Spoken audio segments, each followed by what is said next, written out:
And the best wholesalers I see are ones that have the renovation cost down to a science, because they can walk into it on the front end when they're negotiating with the seller, and they can talk them down on price, because the logical part of, I tell them very honestly, I say, me buying your house, I'm going to have to renovate this and make a profit. If I don't win, you don't win. I can't buy this at cost and then, not make money on the end. So if I'm honest with the seller in the beginning, I can get a discount, and then I can build my assignment fee if I don't want it into the discount. Welcome to Real Estate Deal Closers with Anette, Talie, where we focus on the deals. Our guests are real estate closers who will share in detail the whole process from finding a deal to closing it, as well as strategies and tips to help you do the same. Here is your host, Anette, Talie. Welcome to another episode of Real Estate Deal Closers. I am your host, Anette, Talie, and my guest today is Mario Lancioni. Welcome, Mario. Oh, thanks for having me in that. I'm excited to be here. Super excited to connect. So let me tell you a little bit about Mario. He is crushing it in real estate. He started investing in 2015 while working a corporate sales W-2 job, over $250,000 per year. In 2019, he left corporate America and went full-fledged into real estate investing. He owns over 100 rental properties with his brother Santini while completing about 30 plus flips in 5 years. He also started an unsuccessful construction company last year, which nearly put him bankrupt during COVID. What a lesson.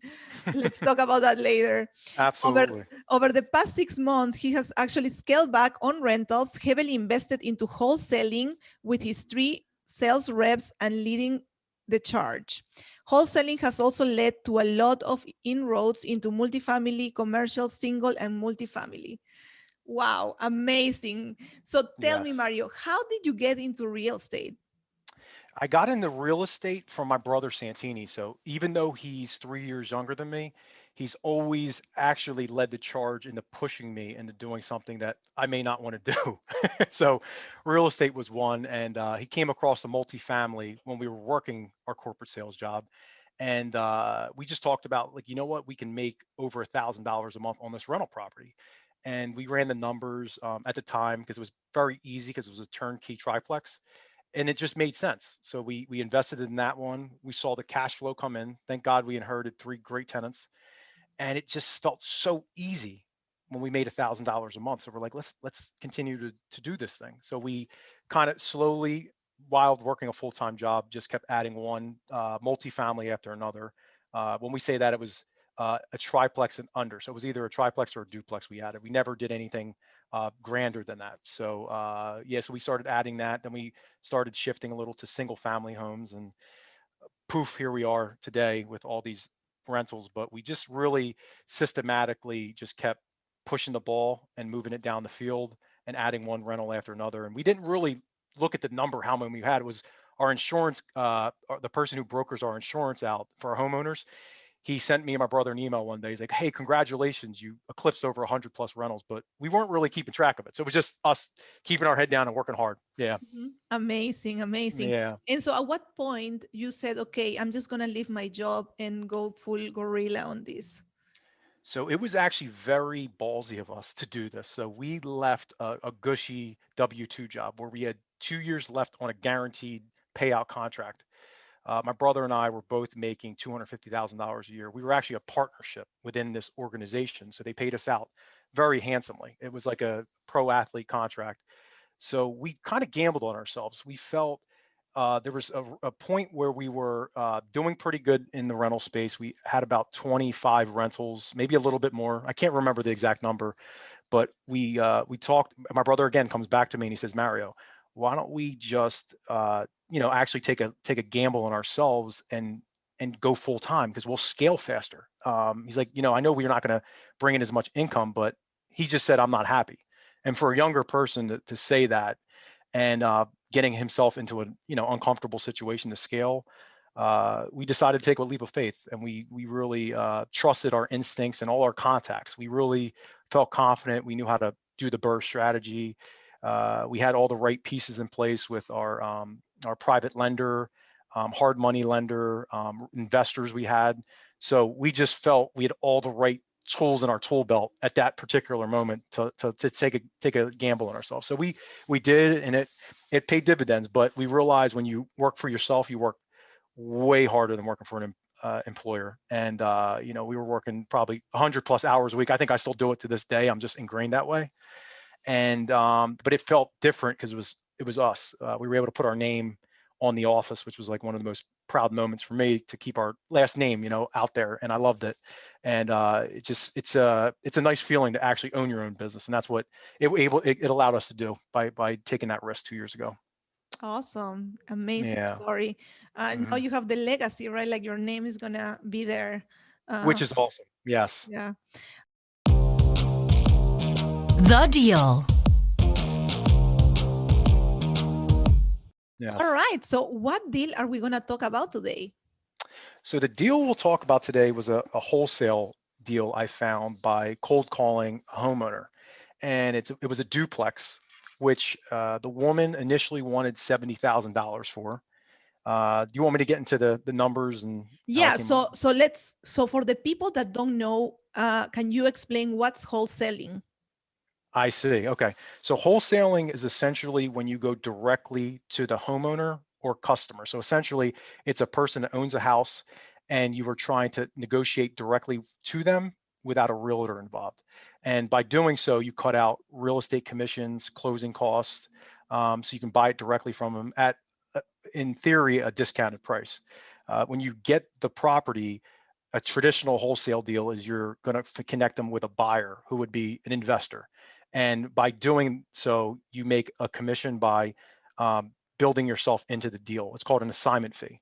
So if you get a property for 50,000 and you assign it for 75,000, you'll make $25,000 by kind of being in the sandwich between both parties, if that Right. makes the most sense of Find it. you basically find the deal for somebody else to buy it, but you put it under contract, and then you Yes. assign the contract to somebody else, and then that person will be the final owner. Yes. And it's a great way, like an entryway into real estate investing, because if you don't have money, you don't need money to assign a contract to someone that does have money. So wholesaling is great for, I'd say, new people.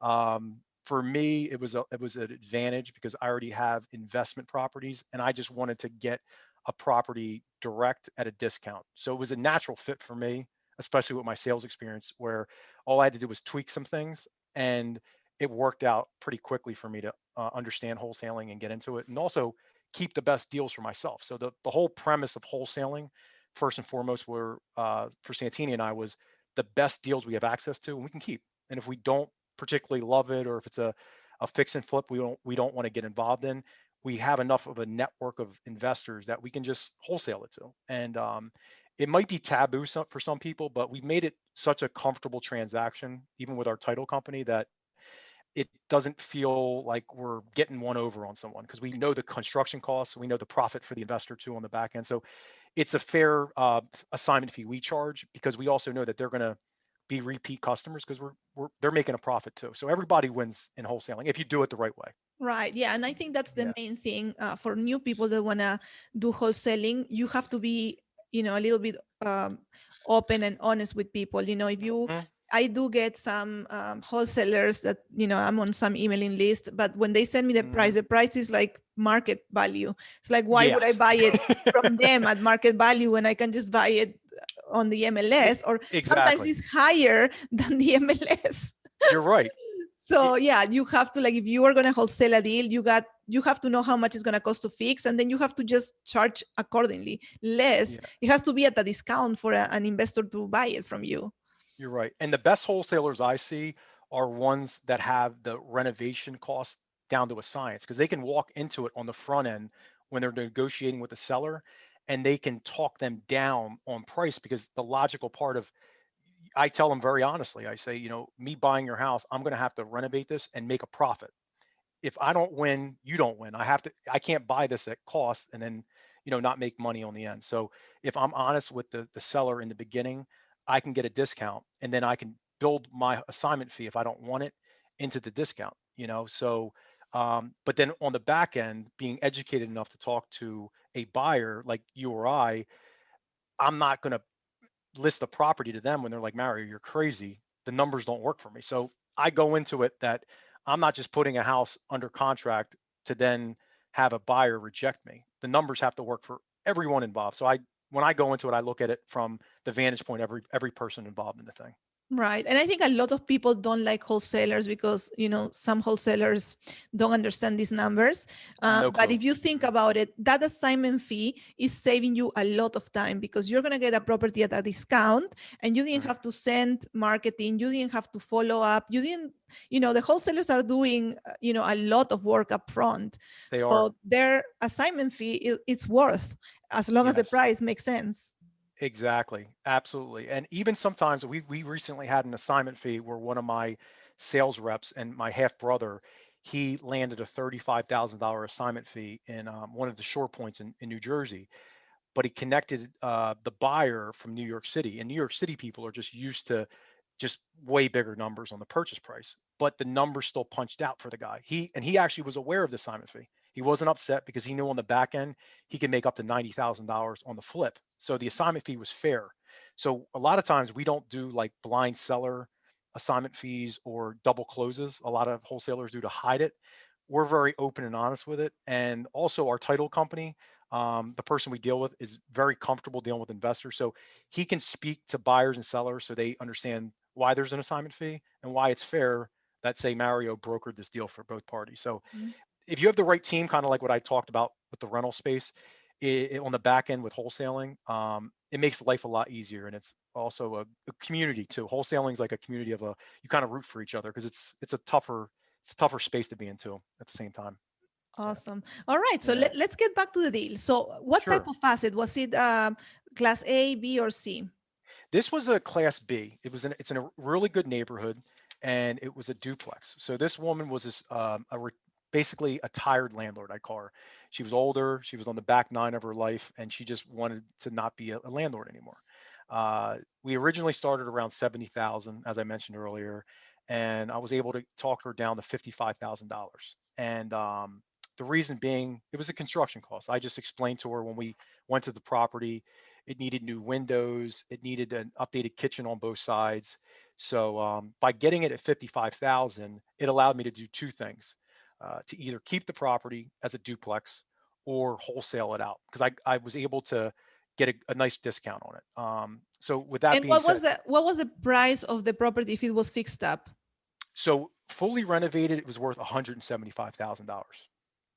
Okay. Yeah, so 175. And so what I did was I wound up keeping the duplex because I know the market.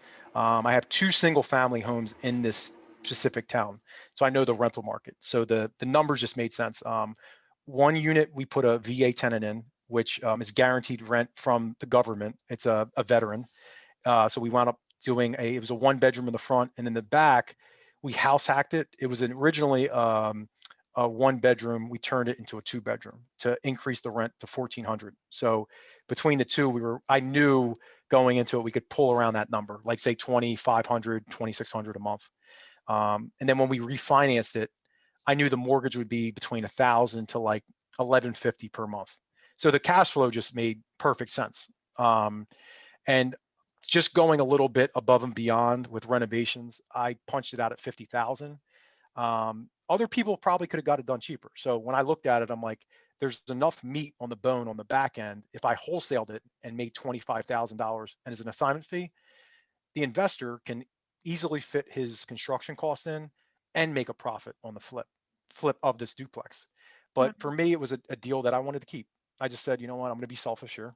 I'm gonna keep it, and I'm gonna rent it out. So I did that, and I put $50,000 in to make it just a really nice duplex where it prevents property management calls. Because the worst thing is like you doing it like kind of like like 75% okay, and then you have a bunch of service calls. So we really did a great job. We did like a tankless hot water heater and just made sure everything was nice in there.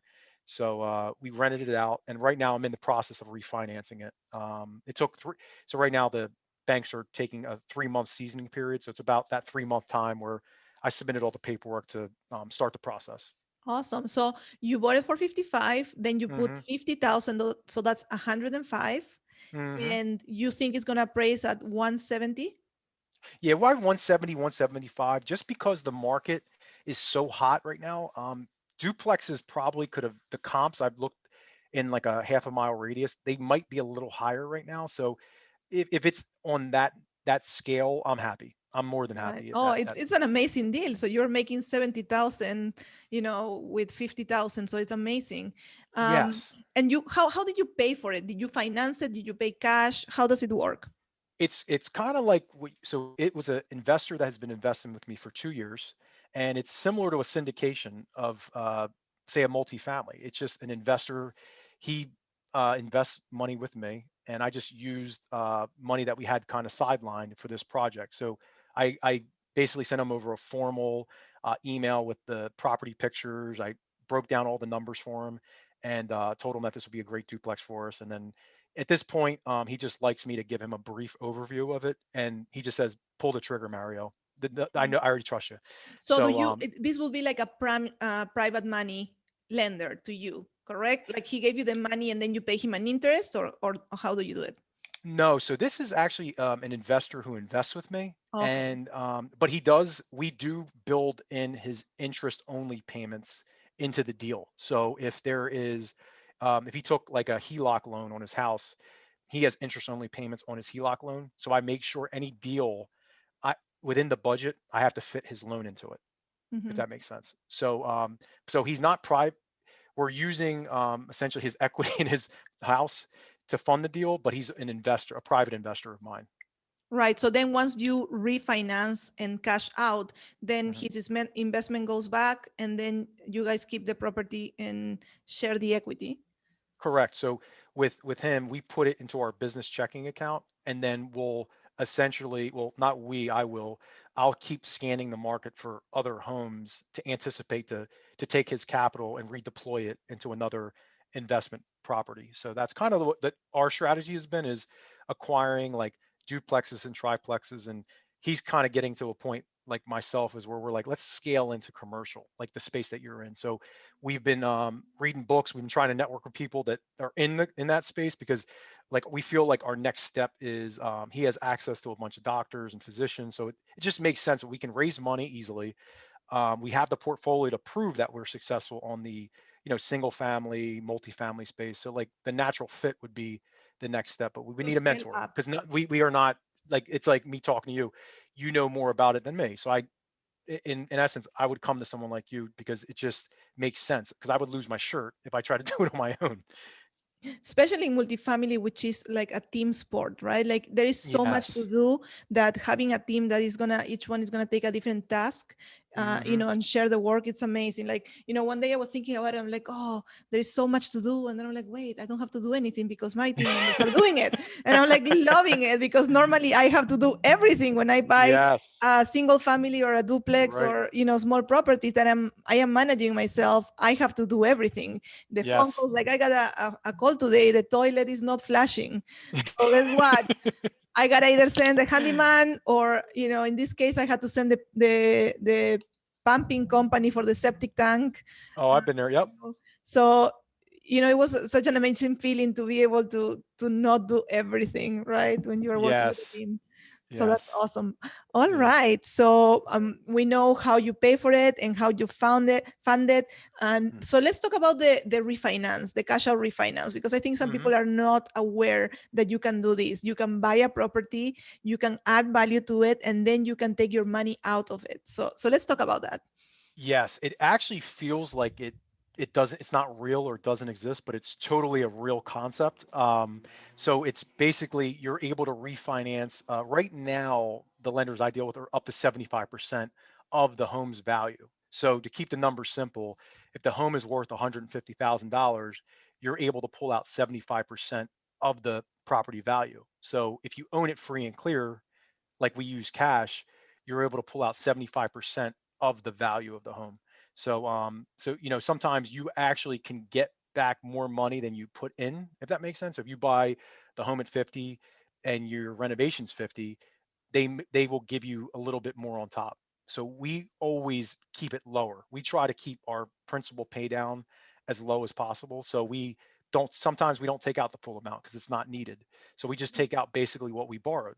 And then from that, they essentially give it back to you and they wrap that in a 30-year mortgage. So that's how it makes sense for the lender. And from the, I always take it from the vantage point of another person. So from the lender's state of mind, it only makes sense for them to lend you money because if they lend you money, they have a first position lien on your property. So if you don't pay them, they will own a property with 30% equity on it. So it's a Mhm. no-brainer for the bank standpoint to take possession of your home if you don't pay them. So the bank always wins in the end. So if they're giving you money back, they are actually saying, you know what, you did a good job. This property makes sense because I want to own it if you don't pay Mhm. me. You Right. know? And just So to put a little bit of perspective on this deal, for example, you bought it for 55, you put hmm 50,000 into it, so we're at hmm a cost of 105.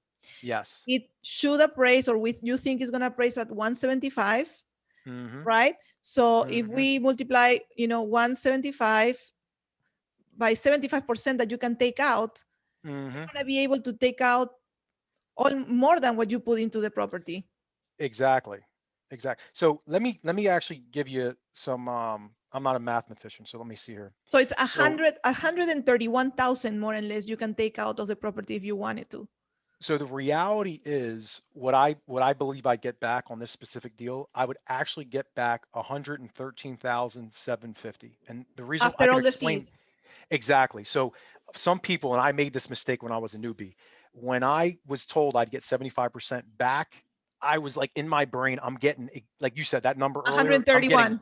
131 back. But the reality is you're not getting 131 back. There's closing costs, like you said, there's fees. So when I do refis, if it's ever say 75% or 65%, I always take 10% off. And I know that's the number. That's the area I have to be in. My playground has to be that number. So when I evaluate a home, if I can't be in that number, I don't buy the house. That's where it's very simple. But in order to come up with the number, there's two things that have to happen. You have to find the property at a good price, and then you have to know your construction costs. But I feel like the construction cost is always the hard part for an investor because sometimes you can find a good deal, but you don't know costs of little odds and ends or what it takes. So I think that's the struggle part too. Investors face is the renovation, and but yeah, so like I guess the 10% off is my little own quick math I do is where I know what I'm getting back. I don't know if it's that Right. way in And if commercial, it but works at that point, then you get more. It works even better. exactly, it's a win. It's even better, correct. So that's why I guess when you ran the numbers, you said it's like 105, even the 113, a lower number, it worked. It still fit in that number. So that's why I kept it. It Yeah, I was a mean, you perfect. basically you put in 105 and you're getting 113 back. So it means that you are getting all your money back, and any profit or any equity that you have in that property is basically all free. You have no money into it. It's an infinite return. And exactly. And if I wanted to keep the additional $8,000, say I said, you know what, I'm going to keep the 113. It's tax free. So the additional money that you refinance out, you can keep, and you don't have to pay Uncle Sam that fee on it. So it's a wild concept. It's all legal. It's real. It may not make sense, but it's true. Yeah. And that's not even counting the cash flow. So what did you Oh my say? goodness. The income is 2,500 a month? Yes. So wait, let me do quick math. So I know our tenant is 1,100 plus 1,400. Yeah. So we get 2,500 a month, and 2,500 a month. And that's on top of the, pulling all your capital out, making about $8,000 cash tax free, and then you're gonna get a cash flow of income every month, 2,500. I mean, you're gonna have some turnover, but it's an amazing deal. it's an amazing, exactly. So I guess when you're talking an amazing deal or like a no-brainer deal, I keep those because I'm just like, you know what, this is a great Burr deal. I'm keeping it. I'm not wholesaling it. And So and let me correct myself. Once you get a mortgage, you are not gonna keep the 2,500, correct. the full 2,500. You're gonna pay the mortgage, and but it's whatever cash flow is left after the mortgage. That's It's income. and the numbers still work. Yeah, even after. Mhm. So the nice thing I always try to do is time it out where I can get the rental property done and up and running before we refinance. So it's just a bonus income. So Mhm. even when they refi it, typically they give you like a month off, I'd say, where you can collect that month and then the next month you'll actually have a mortgage on it. So you can sneak a couple months in where you don't have a mortgage on it, and factor that into your overall numbers. If you're looking at, what's your net per year, make sure you know those type of things, because sometimes like Right. that extra 1,500, the numbers can make sense, or And then also, 2,500. I mean, you could keep that money to reserve. Like, there's Hmm. always a good idea to have some reserves on the property so you can, rent it a couple of months, build some reserves in, and then, refinance. Totally agree with you. Reserves are so important. Amazing.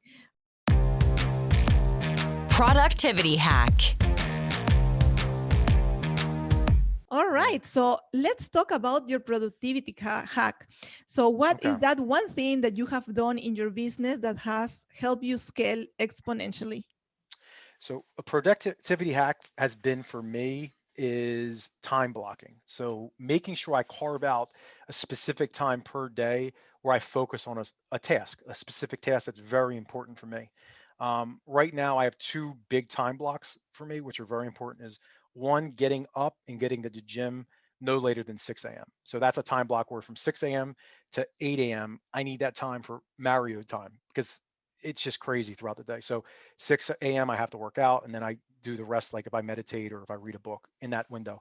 And then time blocking for work, like that's personal. For business, is I time block every day at least 3 hours from, like, say 11 to 2, or I'll shift the time block of just cold calling homeowners to try to wholesale deals or find a house directly. So by time blocking, it just keeps me true to what I'm trying to accomplish in that window. So like my wife knows those 3 hours, like, you can't bother me, because I have to focus my undivided attention on time blocking that. So that's the way I've stuck to myself, of making sure I get what I want out of that time block schedule of, say, cold calling homeowners. If I don't do it within a time block, I have a tendency of drifting off. So, and I feel like a lot of people do. So it's just a commitment you make to yourself by time blocking. That's the way I look at time blocking. Oh, I was muted. And also, I hear from people that do time blocking, and I am trying to get to the time blocking because, I get interrupted a lot with the kids Oh, and questions and my husband, and like it takes time for you to concentrate again in what you were thinking.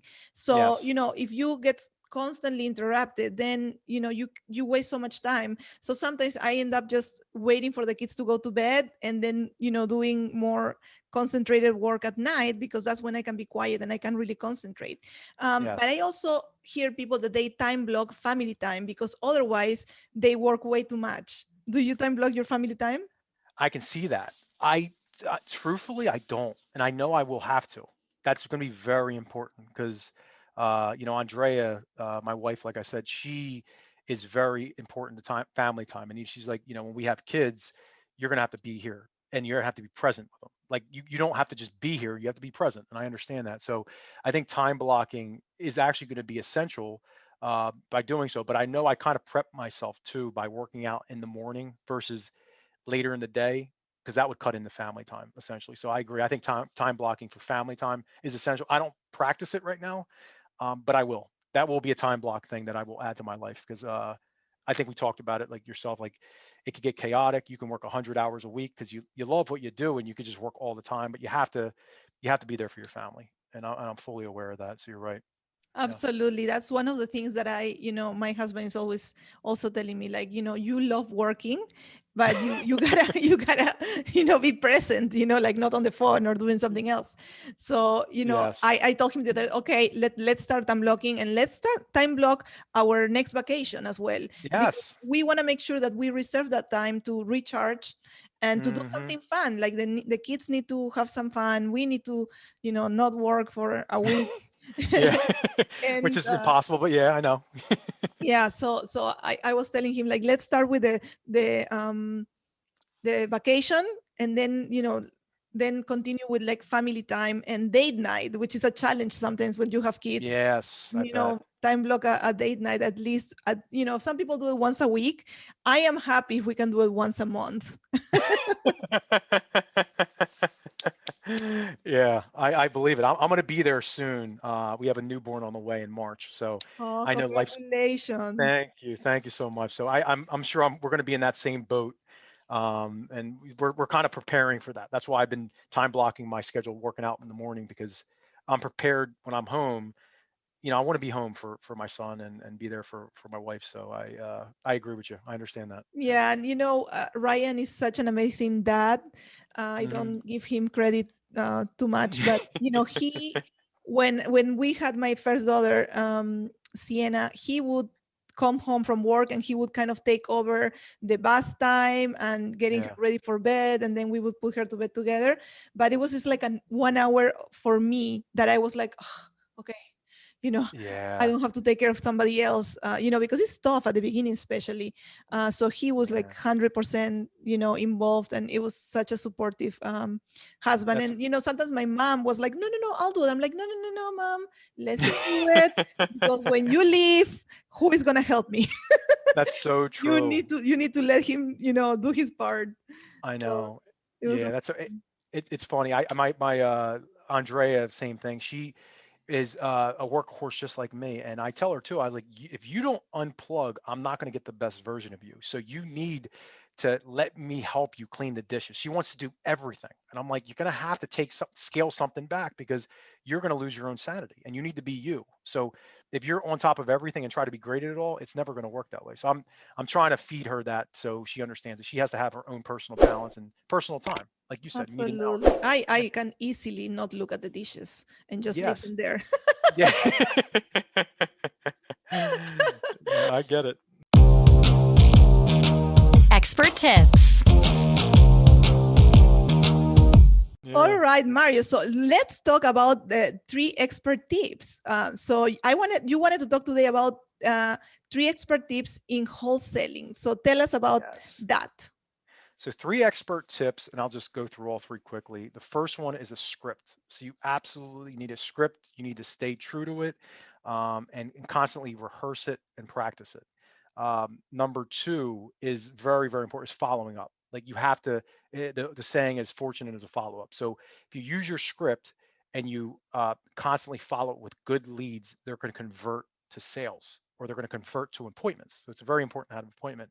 And the third thing is just being educated on um, renovations. So really knowing the renovations where you can negotiate on the front end as well as protect the buyer on the back end. So I feel like that renovation piece and being educated on it, going to YouTube University and researching it, and even talking to contractors, it's just going to make you well versed in the whole piece. So I think it's really your script, it's the follow up, and having a formal education on or some type of education on construction. Cool, but let's talk a little bit about the script. Yes. So what do you mean? Like, do you just they answer the phone and you just have this whole blah blah blah blah blah, blah, blah, blah, and you spill it out all together, or do you have to kind of play it depending on what answers you get? Yeah, so there's within the script, there's details. So we always keep a baseline where you don't veer off too far to the left or to the right.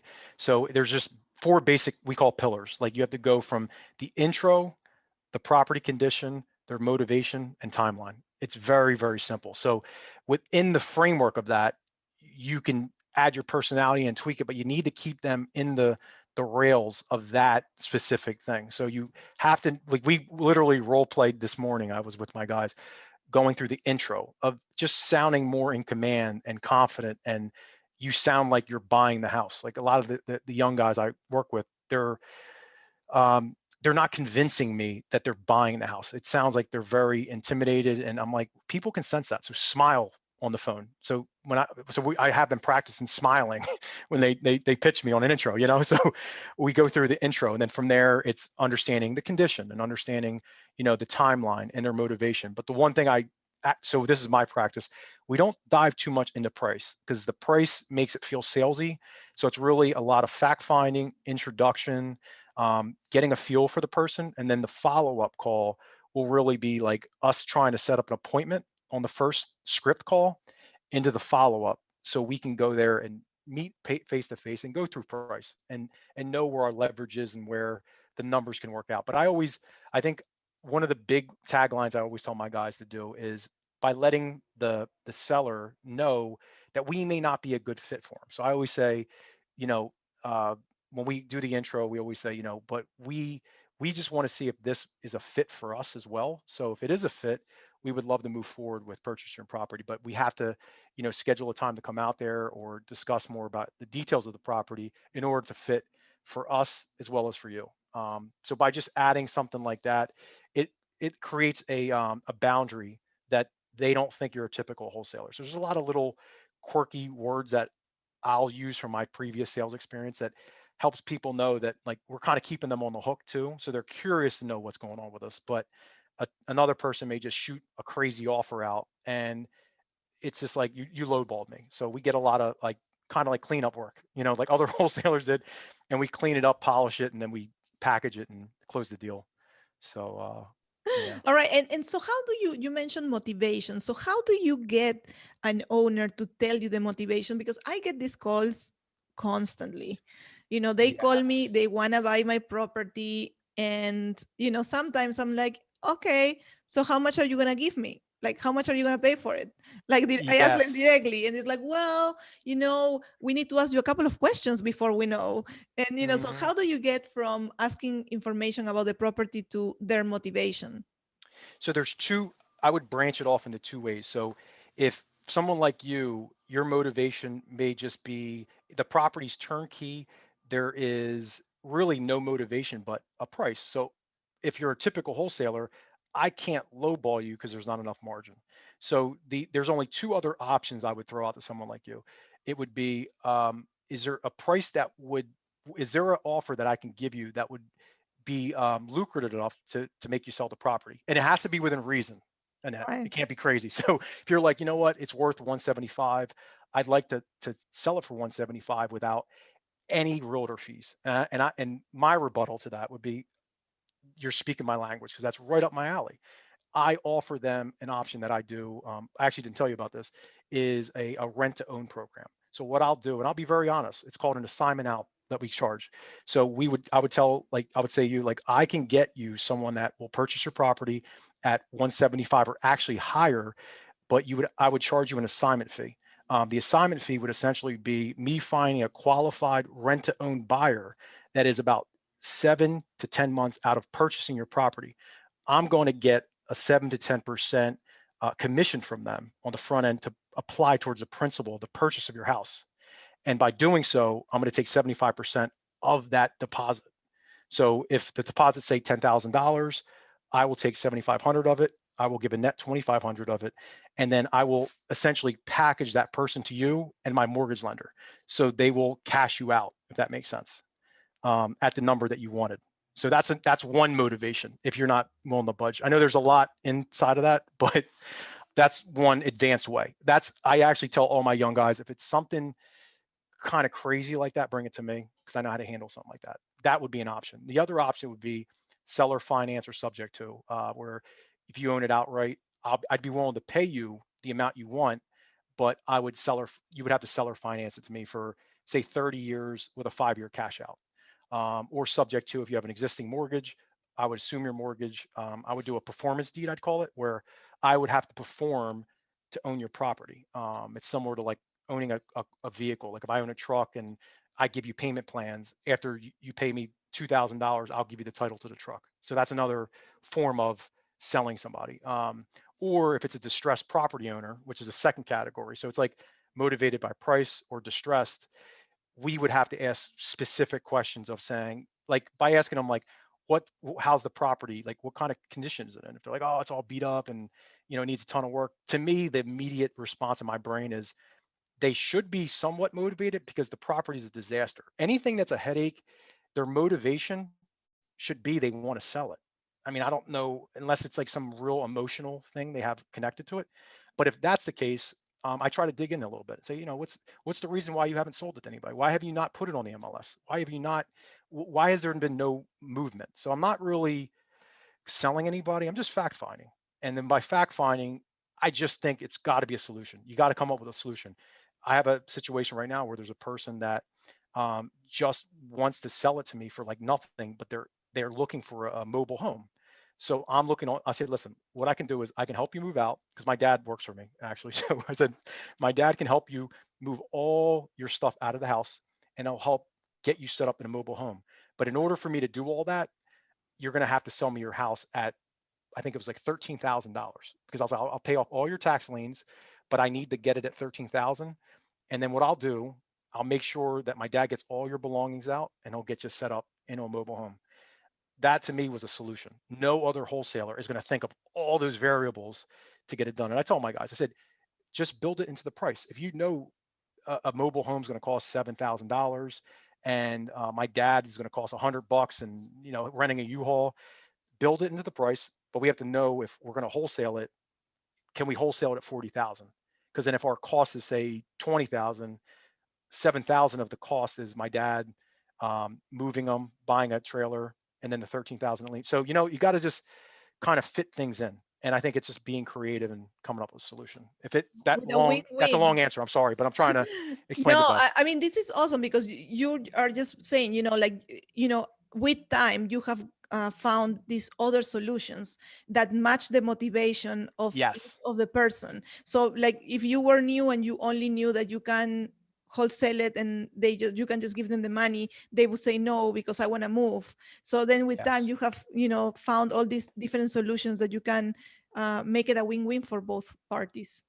Absolutely. Yeah. And so you just gotta, I've always thought like if you saw my office, it's just a little quirky. It's just a little off compared to normal people, the carpet and everything. So I always use a certain part of my brain, I think, that has to think of something different than like if people zig, I zag in everything. So it's the same thing with selling. I try to do something just a little different than everybody else because then it's just a little more memorable, but it's genuine too. Like I always want to put that person in a good situation, but also I have to put myself in a good situation. That's just life. But being creative is like the part that keeps me engaged in wholesaling because it makes me be creative, just like designing a property or flip or something like that. So it's fun. I love the creativity of coming up with solutions for Awesome. problems. All Yes. right, Mario. It was so nice talking to you. I mean, You so too. much information, so much Yes. knowledge. I'm happy to share with my audience. If you're enjoying Yes. this episode, don't forget to subscribe to the YouTube channel and, put us some comments and questions for Mario. So where can Yes. people find you, Mario, if they want to look for you online? So I've been as we talk about zigging and zagging, I've been big on TikTok recently. So let me find my TikTok handle. So I kind of Okay. migrated from Instagram to TikTok. So my TikTok is Motown 2122 and Motown Motown. 2122. I'm gonna be looking for you. Absolutely. I don't. I am on TikTok, but I haven't Are done you? anything. You know what? I've been very fond of it. I think it's a platform where good content like you have or it's more. I feel like it's been more scalable in TikTok. I think in Instagram you can only plateau so much because the algorithm. So they have an interesting algorithm reading about it. So I've been very big on TikTok, and you could find me there. And I put actually pretty good content. I think that explains a lot of little like knick-knack things to avoid or home repairs that you can do to prevent. So yeah, it's a good page. Really, it's a good page. Awesome. All Yeah. right. Thank you so much. Thank And you. this was an amazing interview. Thank you for being Awesome. here. Yeah. Thank you too. This was Real Estate Deal Closers with Anette Talie, brought to you by Talie Investments. We hope that you enjoyed this episode. Our goal is to provide amazing value on your real estate journey. Connect online at www.talieinvestments.com, where you can find this episode and more. Did you like this episode? Subscribe, like, and share.